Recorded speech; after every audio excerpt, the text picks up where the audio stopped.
ప్రేక్షకులకు నమస్కారం అండి. ఇప్పుడు మనం చలికాలంలో ఉన్నాం. చలికాలం చాలామందికి స్కిన్ దురదలు రావడం, పగలడం, లేకపోతే మడతలు పడడం ఇవన్నీ జరుగుతాయండి.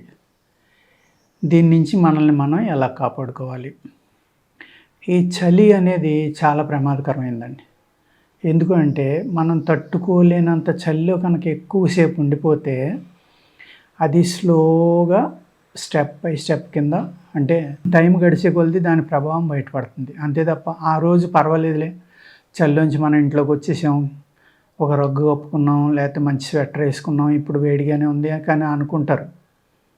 కానీ మీరు ఎక్కువసేపు మీరు భరించలేనంత చలిలో ఉండటం వల్ల లోపల అది అనేక రకాలైన డ్యామేజ్ చేస్తుందన్నమాట. మీ చర్మం లోపలైతే, మీ ఊపిరితిత్తుల లోపల, ఇటువంటి చోట్ల మీకు కొంత డ్యామేజ్ చేస్తుందండి. ముఖ్యంగా ఈ చర్మం మడతలు అనేది ఎవరికి ఉంటుందంటే సన్నగా ఉన్న వాళ్ళకి, లో వెయిట్లో ఉన్న వాళ్ళకి ఎక్కువ ఎఫెక్ట్ ఉంటుందండి ఇది. ఎందుకు అంటే వాళ్ళ అప్పర్ లేయర్లో స్కిన్ లోపల ఫ్యాట్ లేకపోవడం వల్ల ఈ చలి ప్రభావం అనేది డెప్త్కి వెళ్ళిపోతుంది ఇమీడియట్గా. అదే లావుగా ఉన్న వాళ్ళు ఉన్నారనుకోండి, చర్మం పైన మొత్తం బాడీ అంతా ఫ్యాట్ ఉందనుకోండి, వాళ్ళ మీద చలి ప్రభావం అనేది అంత ఎక్కువ చూపించలేదండి. ఈ సన్నగా ఉన్న వాళ్ళ మీద ఏమవుతుందంటే ఫ్యాట్ తక్కువ ఉండటం వల్ల చాలా ఎఫెక్ట్ ఎక్కువ పడుతుందన్నమాట. అందులో హైదరాబాద్లో మన వాతావరణం ఎలా ఉందంటే డ్రై స్కిన్ వాతావరణం, పొల్యూషను. ఒక విధంగా చెప్పుకోవాలంటే హైదరాబాద్లో అదృష్టం ఏంటంటే ఈ డ్రై క్లైమేట్ వల్ల ఎన్ని వాహనాలు ఉన్నా కూడా, ఇంత అతిగా పాపులేషన్ ఉన్నా కూడా కొన్ని ఏరియాల్లో, కుక్కటపల్లి లాంటి ఏరియాల్లో ఆ వచ్చిన పొల్యూషన్ ఎక్కువగా అప్పర్ లేయర్స్కి వెళ్ళిపోతుందండి. అదే కనుక మంచు ఉండి కనుక ఆ పొల్యూషన్ కింద ఉండిపోతే మనం ఢిల్లీ కంటే దౌర్భాగ్యమైన పరిస్థితుల్లో ఉండేవాళ్ళమేమో. అక్కడ ఏమవుతుందంటే మాయిశ్చర్ ఎక్కువ ఉంది, హిమాలయాల దగ్గర కాబట్టి అటు నుంచి వచ్చే గాలులు కానీ, ఇంకోటి కానీ, బాంబే నుంచి వచ్చే గాలులు, సముద్రం నుంచి వచ్చే గాలులు కానీ, వాటి ప్రభావం వల్ల ఏదైనా కానీ అక్కడ మాయిశ్చర్ ఎక్కువ ఉంటుందండి. మన హైదరాబాద్లో మాయిశ్చర్ తక్కువ ఉంటుంది అక్కడతోటి పోల్చుకుంటే. అందుకు బరువు ఉండదు. వాతావరణంలో తేమ ఎక్కువ ఉండకపోవడం వల్ల వాతావరణంలో బరువు అనేది ఉండదండి. లేకపోవడం వల్ల ఏమవుతుందంటే ఈ పొల్యూషన్ అంతా తొందరగా పైకి వెళ్ళిపోతుంది.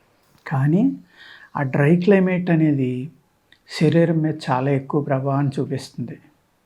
కొంతమంది వస్తూ ఉంటారు ఆంధ్ర నుంచి, అటువైపు నుంచి, వైజాగ్ కానీ, సముద్రపొడి నుంచి వచ్చిన వాళ్ళు హైదరాబాద్ సమ్మర్లో వస్తే, మే నెలలో కనుక మా పెదాలు పగిలిపోతున్నాయి, చేతులు పగిలిపోతున్నాయి, అరికాళ్ళు పగిలిపోతున్నాయి అంటారు.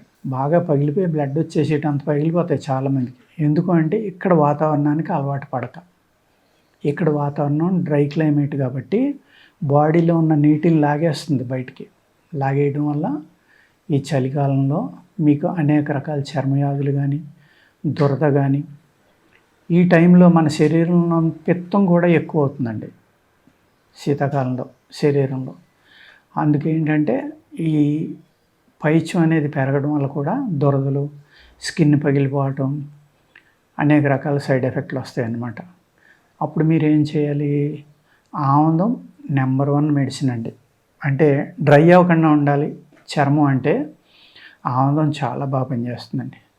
ఉత్తి ఆముదం అయితే మళ్ళీ స్మెల్ బాగోదు కాబట్టి మీరు ఏం చేస్తారంటే ఆముదము ప్లస్ కొబ్బరి నూనె కానీ, నువ్వుల నూనె, ఆముదం, కొబ్బరి నూనె 3 కలుపుకోవడం కానీ, లేదు మీ ఇంట్లో వెన్నపూస ఉంది, లేకపోతే మేగడ ఉంది, అందులో కొద్దిగా ఆముదం కలుపుకుని బాగా మలాయి కింద దాన్ని నూరుకుని బాగా కలుపుకుని దాన్ని మీ శరీరం అంతా రాసుకుని, అయితే ఘాటు ఎక్కువ ఉన్న కెమికల్ సబ్బులు ఉంటాయో అలాంటి వాటితోటి కాకుండా ఒక నలుగు పిండితోటి కానీ, సీకాయ సబ్బుతోటి కానీ, ఇటువంటి వాటితోటి స్నానం చేయండి.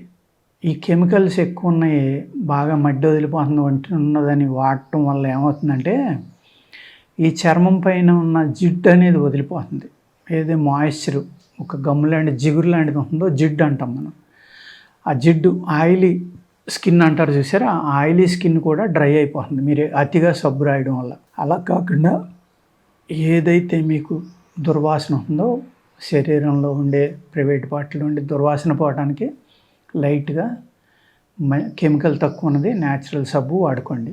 మీరు ఉదయం లేవగానే ఇది బాగా ఒళ్ళంతా మసాజ్ చేసుకుని ఈ ఆయిల్ తోటి నేను ఏదైతే చెప్పానో ఇప్పుడు మేగడ ఆముదం కానీ, లేకపోతే ఆముదం కొబ్బరి నూనె కానీ, లేదు కొబ్బరి నూనె ఆముదం నువ్వుల నూనె కానీ, ఇలాగ ఏదైనా బాగా కలుపుకుని ఒళ్ళంతా రాసుకోండి. రాసుకుని ఒక 2-3 అవర్స్ వదిలేసిన తర్వాత స్నానం చేయండి. ఇప్పుడు ఏమవుతుందంటే ఆ మాయిశ్చర్ బాడీ మీద ఉండిపోవడం వల్ల మీకు ఏదైతే చలిగాలుల వల్ల ఇబ్బంది కలుగుతుందో, చర్మం యొక్క సౌందర్యం పాడైపోతుందో దాని నుంచి రక్షించుకోవాలంటే బెస్ట్ మెథడ్ అండి ఇది. అదేవిధంగా ఈ చలికాలంలో కొవ్వు పదార్థాలు ఎక్కువ తినాలి మీరు. ఆయిల్ ఎక్కువగా తినటం, నెయ్యి ఎక్కువగా తినటం, అలాగే హై ప్రోటీన్ ఉన్నాయి, కొవ్వును పెంచే ఏవైతే ఉన్నాయో అటువంటి ఆహారాన్ని మీరు ఎక్కువగా తీసుకోవాలి. పన్నీర్ లాంటిది, నాన్ వెజిటేరియన్ తినేవాళ్ళు అయితే క్రాబ్, ఫిష్, లేకపోతే ప్రాన్ ఇలాంటివి అన్నమాట, మటన్ ఇలాంటివి ఎక్కువగా తినాలి. తిని ఈ కొవ్వు పదార్థాలు పెంచే ఏవైతే ఫుడ్స్ ఉన్నాయో మిల్క్ ఫుడ్స్ కానీ, సోయా ఇలాంటివి అన్నమాట. కానీ సోయా తినడం వల్ల చాలామందికి అనేక రకాలైన ప్రాబ్లమ్స్ వస్తాయి, తొందరగా అరగదు, అది బాగా హై ప్రోటీన్ కాబట్టి. అంచేత గ్యాస్ ప్రాబ్లం ఉన్నవాళ్ళు కూడా ఈ సోయా ఆహారం అనేది తినొద్దండి. మీరు డ్రై ఫ్రూట్స్, ఆయిల్ తీయకుండా ఉన్న డ్రై ఫ్రూట్స్ అన్నమాట, అటువంటి డ్రై ఫ్రూట్స్, నూనె, వెన్నపూస ఇటువంటి బాగా ఎక్కువ వాడాలన్నమాట శీతాకాలంలో. ఒంటికి రాసుకోవాలి, లోపలికి ఎక్కువ తినాలి.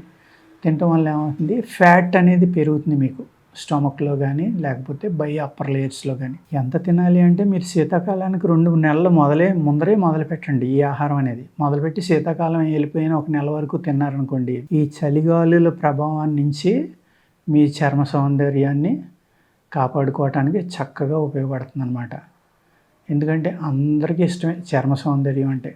నేను బాగుండాలి, నా చర్మం బాగుండాలి, మడతలు పడకూడదు, పగిలిపోకూడదు, డిస్కలర్ రాకూడదు అని ఇలా ఎన్నో అనుకుంటారు అందరూ కూడా. కానీ ఈ నియమాలు పాటించారనుకోండి, అప్పుడు మీరు మీ స్కిన్ గ్లో కానీ, లేకపోతే డిస్కలర్ నుంచి కానీ, లేకపోతే పగిలిపోవటం నుంచి, ఇటువంటి అన్నిటి నుంచి కూడా మీ చర్మాన్ని మీరు రక్షించుకోగలరు.